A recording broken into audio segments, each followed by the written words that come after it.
What would you answer if I ask you what the biggest danger for the kidney actually is? Maybe diabetes? Or high blood pressure?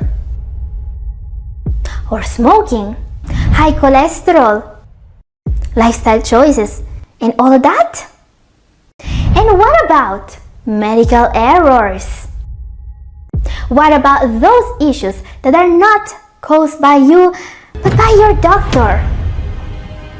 It's recent news that a 42-year-old veteran reached a record of $10.5 million settlement after the wrong prescription cost him a total renal failure. But how can we make sure you are not facing the same risk? In this video, 5 medical errors that could keep you from improving your kidney function and how to avoid them. Gathering here, I've been helping kidney disease patients taking control of their health for more than a decade now. And despite what many doctors are still telling their patients, we know today that improving is always possible, even in stage 5. But we also know that seeing improvements in CKD patients in advanced stages is not common. They always say that after a certain point, dialysis is the most likely outcome. But what if the reason why this happens is your doctor's fault? Let's take a look today at some of the most common medical errors, 5 possible dangers you should be aware of so you can avoid them. Number 1. Using the wrong diagnostic tools. In 2008, a 72-year-old male patient with diabetic nephropathy developed irreversible acute renal failure and became dialysis dependent. Why, you may ask? Because he was prescribed an innovative, at the time, diagnostic procedure. He underwent an intravenous pyelography procedure with a new generation iso-osmolar contrast medium, which is a fancy way to say X-ray with contrast. But for some reason, an inexplicably large dose of contrast medium was used. This caused an irreversible damage to his kidneys and a persistent acute renal failure that required hospitalization and dialysis. He never recovered and was bound to dialysis for life. Now, you may think that this doesn't happen anymore today. Well, unfortunately, contrast-induced nephropathy is still a serious danger for CKD patients. Diagnostic tests such as MRIs or magnetic resonance imaging, CT scans and angiograms with contrast are routinely used today. So, question, what should you do if you are prescribed a test with contrast? Talk to your doctor. Make sure they know what your kidney function is. Alright? Ask if the test is 100% needed. And also keep in mind that there are ways to reduce the risk. The minimum amount possible of contrast medium is supposed to be used, and the patient is also supposed to drink a lot of water during the whole procedure. I'm talking about various liters of water. And yeah, your doctor is supposed to know all about that. Up next, something else your doctor is supposed to know all about. Number 2, prescribing medications that damage the kidneys. Medication administration errors are one of the most common forms of medical malpractice. This kind of error is especially dangerous when the patient has kidney disease because there are several medications that do cause damage to the kidneys. Antibiotics are a clear example. Again, doctors should know that prescribing an antibiotic course to a kidney patient comes with several challenges. They should be careful when finding the right antibiotic and the right course because kidney damage is almost always a side effect. Same for proton pump inhibitors, or PPIs in short, that are used to treat acid reflux and heartburn. Some names are Prilosec, Acifix, Nexium, and others. These have been shown to raise the risk for kidney disease if taken for extended periods of time. If you need to take them regularly, ask your doctor if you can switch to H2 blockers like Zantac or Pepcid, as they are less likely to damage the kidneys. Cholesterol medications, or statins, also have some potential side effects for people with kidney disease. More about this in a moment. Now, the most dangerous medications, at least in terms of number of people affected, are NSAIDs, ibuprofen, naproxen, aspirin, and many others. Naproxen in particular is what caused kidney failure in the 42-year-old veteran I mentioned at the beginning of the video. He was given a prescription for naproxen for 3 years, even if he was already diagnosed with kidney disease. Now question, what should have they given instead of naproxen?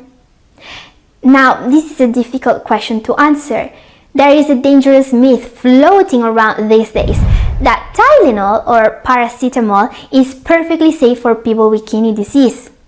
So yeah, one may think that they should have given that poor veteran paracetamol instead, right? Well, paracetamol, also known as acetaminophen, is not actually 100% safe for CKD patients. It can still cause kidney damage, says a recent review of studies. It's safer than NSAIDs, okay, that's true. It's also the favorite choice of kidney patients usually. So yeah, paracetamol is better than NSAIDs, but you should still be careful if you need to use it for extended periods of time. Now, part of the reason why the 42-year-old veteran was given a record settlement of $10.5 million is the result of his first diagnosis back in 2012. Let's take a look at this newspaper because this is another very important lesson for us. Okay, this is another very common and very dangerous error many doctors do. As we can read here, Rosignol, the patient, was not just prescribed medicine that destroyed his kidneys. Even worse, he was never told that he had kidney problems, even if there were medical records dated back to 2012 saying that his levels were not normal. Now here is the problem.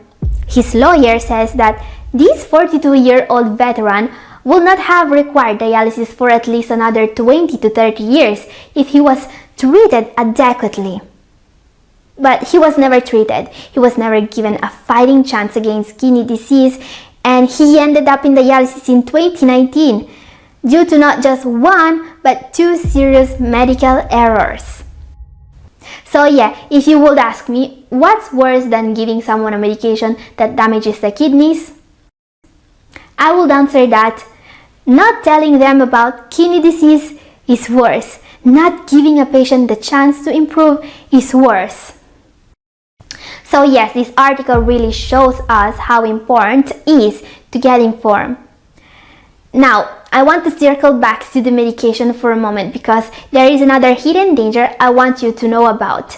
Because I bet that many of you guys already know that certain medications damage the kidneys. But did you know that there are supposedly safe medications that actually deplete essential nutrients? Yeah, so why is this dangerous? Well, as we can see from this list, which is not complete, by the way, there are common medications that deplete vitamin D, for example. Corticosteroids, primidone, but also some cholesterol-lowering drugs, laxatives in general, and even some blood pressure medications such as spironolactone and nifedipine can cause your vitamin D levels to go down. And that will be a serious problem because vitamin D deficiency is linked to faster kidney function decline and kidney damage. Very dangerous. But as we can tell from this list, there are many prescriptions that can cause vitamins levels to go down. And don't think even for a second that having low levels of any of these vitamins is not dangerous. For example, a B12 deficiency may cause anemia, a cause of kidney damage. So yeah, you absolutely don't want to be deficient in vitamin B12. But as we can see here, metformin, which is a first-line treatment for diabetes, can cause vitamin B12 depletion.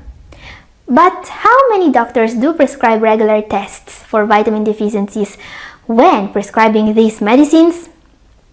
Now, as I was saying, I wanted to circle back to statins. Statins have some not so pleasant side effects, and they are also linked to CoQ10 deficiency, which can also make statin side effects worse, muscle pain in particular. If you follow me here regularly, you probably already know how important CoQ10 is.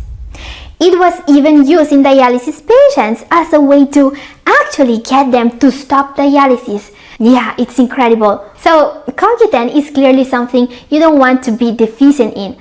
But not many doctors will tell you to supplement CoQ10 when taking a statin. What to do then? Clearly, keeping getting informed. Another thing I always suggest is to double check the leaflet for any medication you may be taking, especially if you get prescribed something new. See what the common side effects are. And most importantly, number 5, make sure you are not victim of interactions.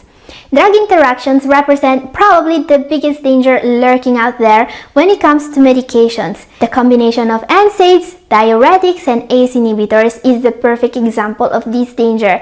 They are relatively safe if taken alone. Well, except for NSAIDs, but when mixed together, they can send you straight to the emergency room. This is called the triple whammy, and it's incredibly dangerous. And I know that there are professional figures whose entire job revolves around double checking that patients aren't mixing prescriptions that shouldn't be mixed together. I mean, a huge part of the job of doctors and pharmacists is to double check this. But I will still recommend you to always double check that everything you take is safe and free from interactions every time you have a new prescription. Google is your friend, and keep in mind that you can always consult your doctor if you have doubts. So that's the lesson here. Get informed about anything you take. Talk to your doctor and ask questions. Now guys, I've talked more about what can happen when someone takes 2 or more prescriptions that should have never been given together. In my video up here, watch it now for more.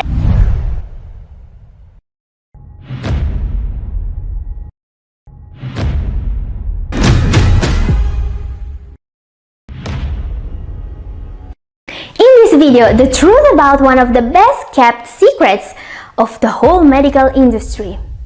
Imagine a world where the most widely prescribed drugs for a common condition are actually harming the very organs they are supposed to protect.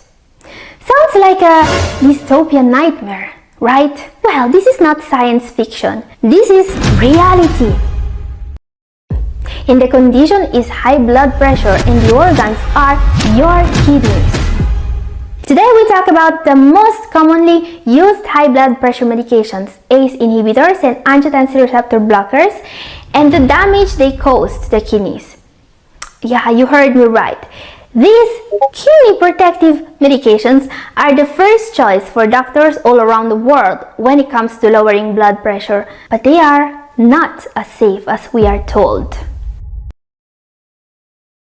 Hypertension medications, especially ACE inhibitors such as lisinopril, enalapril, and ARBs, or sartans such as losartans, valsartan, and so on, are not just the most common cause of high potassium levels. You see, because of the way they work, these medications have serious repercussions on kidney health. You see, these medications lower your blood pressure by blocking a hormone called angiotensin II, which constricts your blood vessels, so they will make your blood vessels relax. Sounds good, right? Well, not so fast, because angiotensin II also has another important function. It regulates the blood flow to your kidneys. And by blocking it, these medicines can actually reduce the amount of oxygen and nutrients that reach your kidneys. That's bad. It will lead to kidney damage. So, are the medicines that should be protecting your kidneys damaging them? Now guys, before taking any action based on what you will learn from this video, please consult your nephrologist. Keep in mind that you should never stop taking any prescription without the explicit approval from your doctor. And also, I suggest you watching the whole video before making any decision at all. Because today we will take a look at which ACE inhibitors and angiotensin receptors blockers are the worst. Yes, I will show you which blood pressure medication is the absolute worst, the number 1 most dangerous for the kidneys. And yes, there are safer alternatives. So if you are taking it, you can make sure you are being prescribed something safer at your next doctor appointment. And today we will also see who should keep taking them and who should be avoiding completely. Because you see, we all probably already know that many medications are heavy on the kidneys, and we can come to terms with it. I mean, if someone is taking, for example, an antibiotic, they are usually told that it is bad for the kidneys. So, in the case of kidney disease patients, the course of the antibiotic will be as short as possible. Same with NSAIDs. Those with kidney issues are usually discouraged from taking them.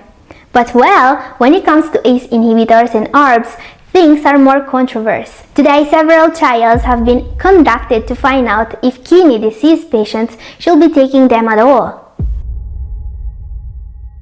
Okay, now you may ask, why has my doctor never told me about this?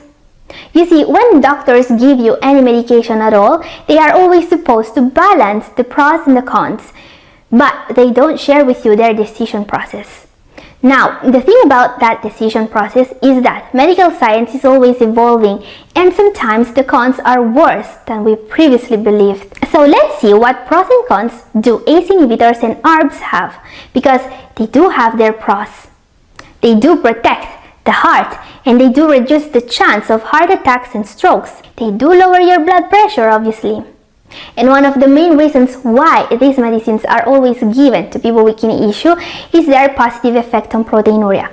So if we look at these pros, it's clearly why these are the most commonly used medications for hypertension in those with kidney disease. 8 out of 10 kidney disease sufferers are taking one of these. But should them? So now the question is, are ACE inhibitors and ARBs actually safe for the kidneys? So as we have seen, there are various reasons why these medications are used, but unfortunately, they also come with some serious unwanted effects. The most noticeable is hyperkalemia or too high potassium levels. Now, hyperkalemia is a very serious condition which can even be fatal, and you see many CKD sufferers are told that when their kidneys are not working as they should, potassium can accumulate, but that's just not true. Because only a small percentage of people with CKD who are not taking an ACE inhibitor or an ARB have high potassium levels. But this number will grow exponentially when these medicines are used. So yeah, you don't have potassium problems one day, then you start taking a medicine that's supposed to protect your kidneys, and now you have hyperkalemia. Not nice. Now the worst part, it's fairly recent news that both ACE-I and ARBs are linked to more serious kidney damage than expected. Research found out that regular use of these medications leads to severe structural damage of the intrarenal arteries and arterioles, at the point that we know now that certain patients are probably better off without any ACE inhibitor or ARB. So very important question, who should take ACE-I and ARBs and who should avoid them?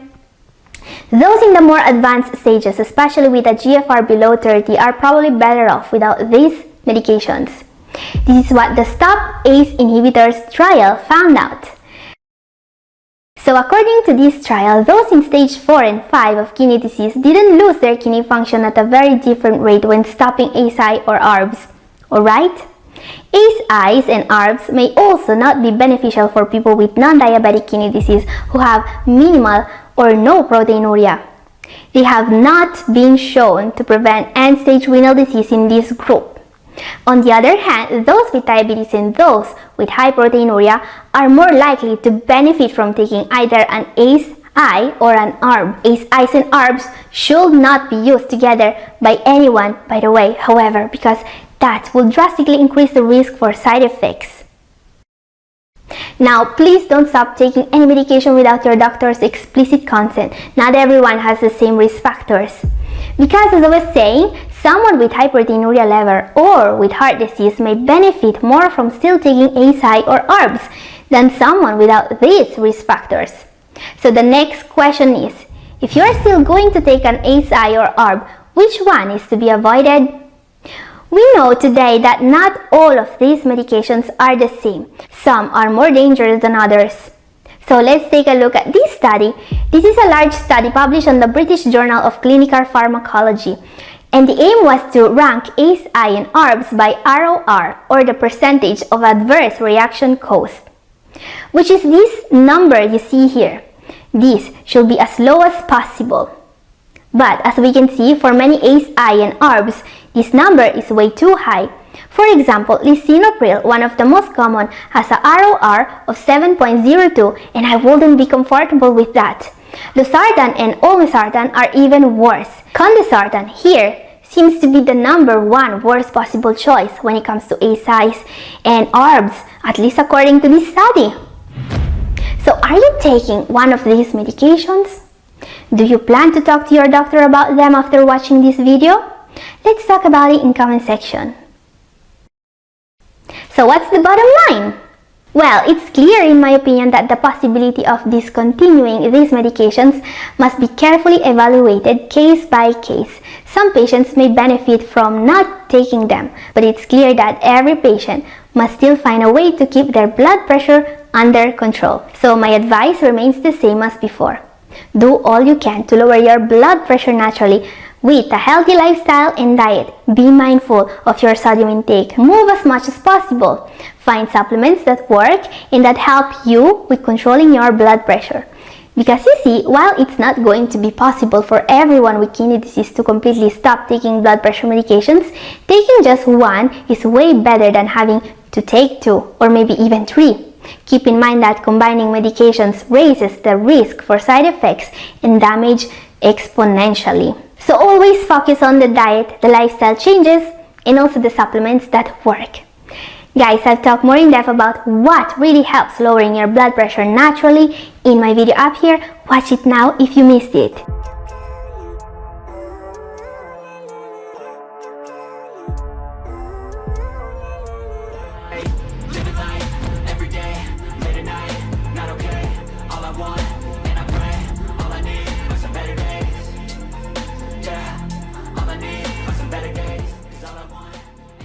When it comes to fluid retention, there are certain nutrients that can help, but only one has been capable of completely getting creatinine levels back to normal.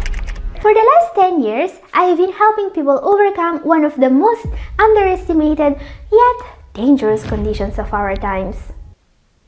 And if there is one thing that always works when it comes to directly improving the filtration ability of the kidney quickly and naturally is focusing on nutrients with natural diuretic properties, like the foods of today's video. And the reason why these foods are so good for you is simple. You see, when the nephrons are damaged, our precious filters are not able to get rid of excess fluids as well as they should. Fluid will, in turn, accumulate in the body, causing many problems. Edema, the swelling of ankle and feet, and also sodium retention, a cause of hypertension, potassium retention that will often force you to start avoiding certain foods, and even worse, sugar retention, a situation that may directly damage your organs. All these problems will directly make GFR decline faster. It's clear that getting rid of this excess fluid will do a lot of good to us.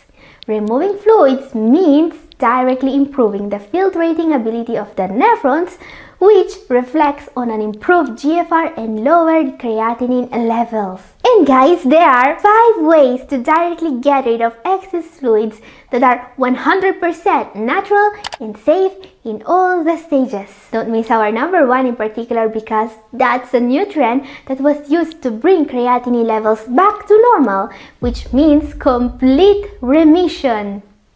But before that, number 5, there are 4 foods that are 100% backed by science in their ability of helping us getting rid of excess fluids fast.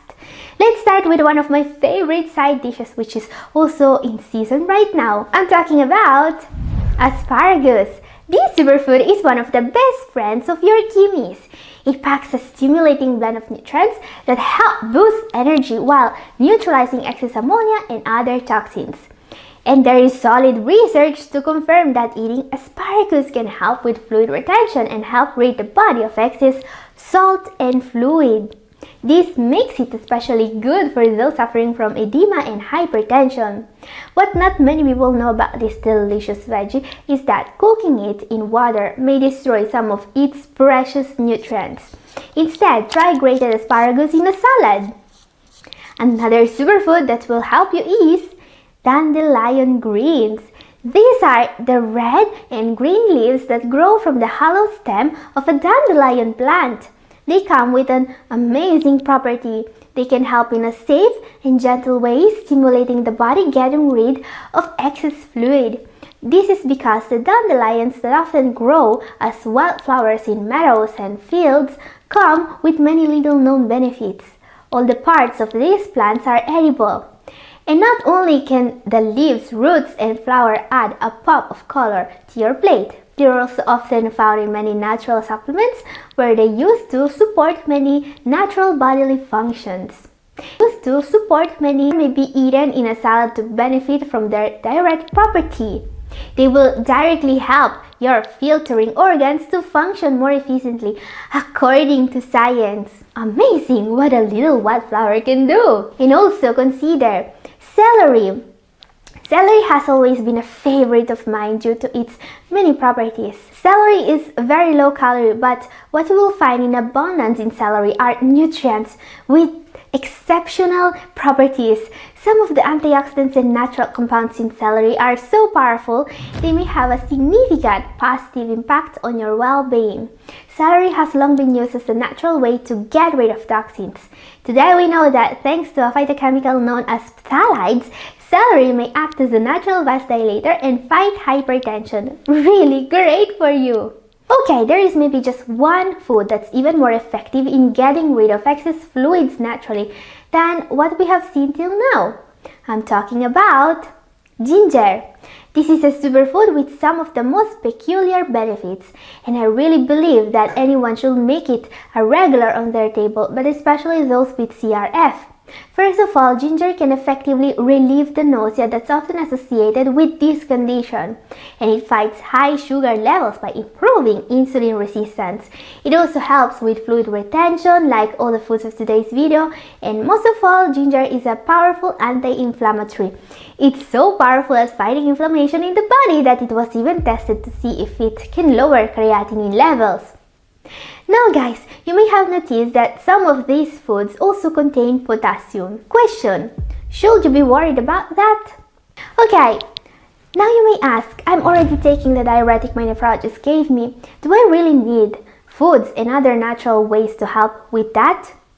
You see, the thing is, what your nephrologist gave you definitely works. But like many other medicines, it also has a long list of less wanted effects that may give you trouble. Some more serious than others.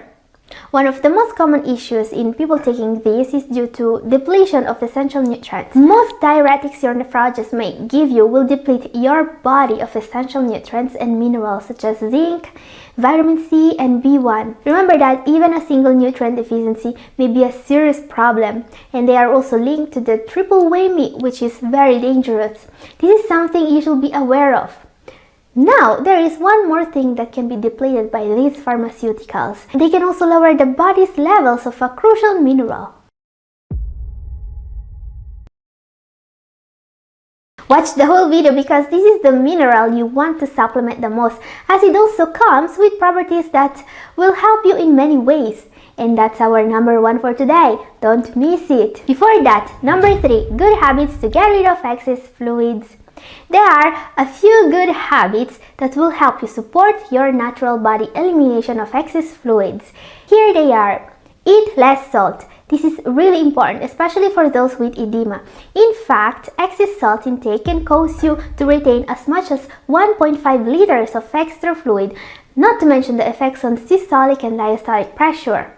And did you know that 80% of the salt people consume every day comes from packaged, processed, store-bought, and restaurant foods? Yes, avoiding the salt shaker is not enough to avoid salt. And also, move more. It sounds simple, and it is.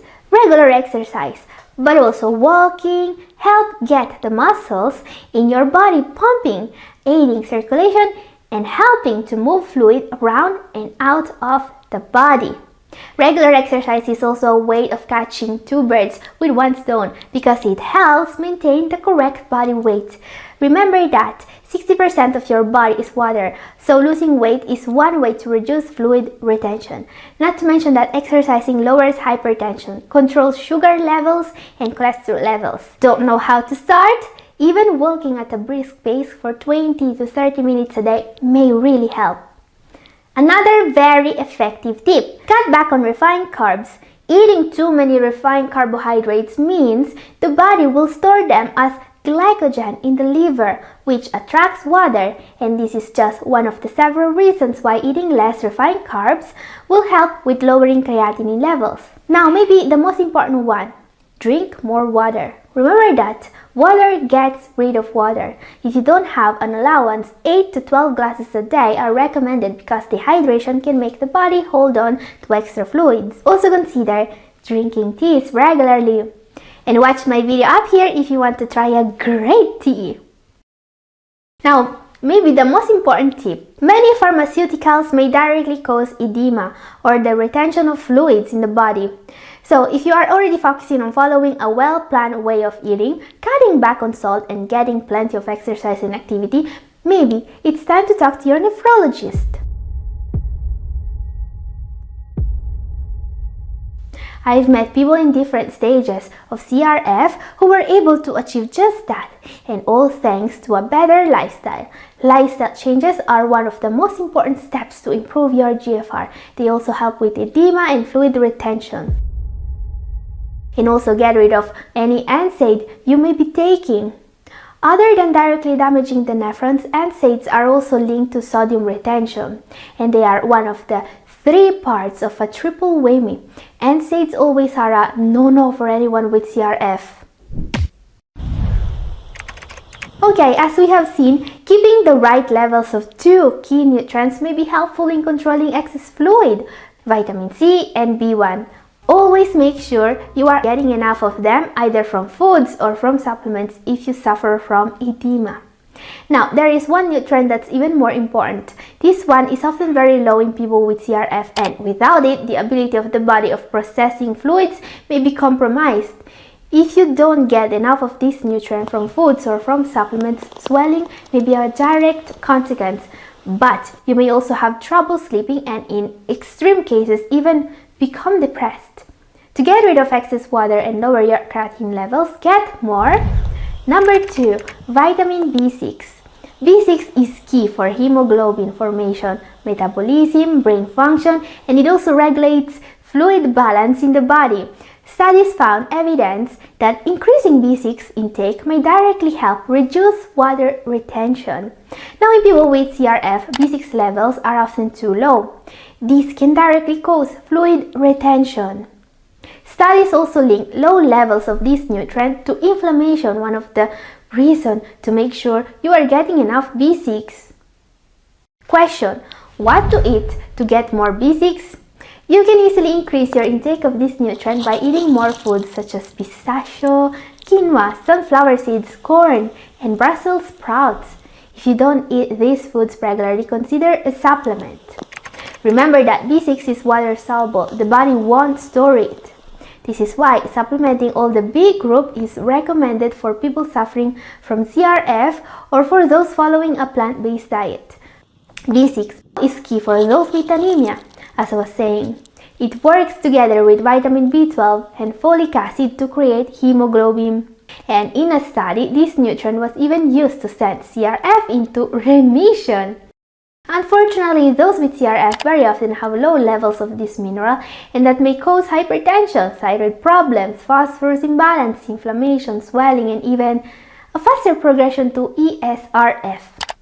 To avoid this and to fight fluid retention, consider supplementing. Number 1, magnesium. This mineral is involved in more than 300 enzymatic reactions that keep your body and renal system functioning properly. Recently, magnesium made the headlines because low levels of this mineral were linked to a faster decline in GFR. Research also linked increasing your magnesium intake to reduce water retention. There are good sources of this mineral we can eat regularly. Nuts, especially almonds, and also whole grains and leafy green vegetables. These can all be regulars on your table. Nevertheless, magnesium deficiency is very common among people with CRF, especially those taking diuretics and in diabetics. It's recommended to supplement it in most cases. But there is one thing you need to know before starting to take a magnesium supplement. Most people with CRF are not going to absorb standard magnesium supplements. Guys, if you want to know exactly how to take this key mineral, this video up here is for you. And this is all for today. Thank you for watching. God bless.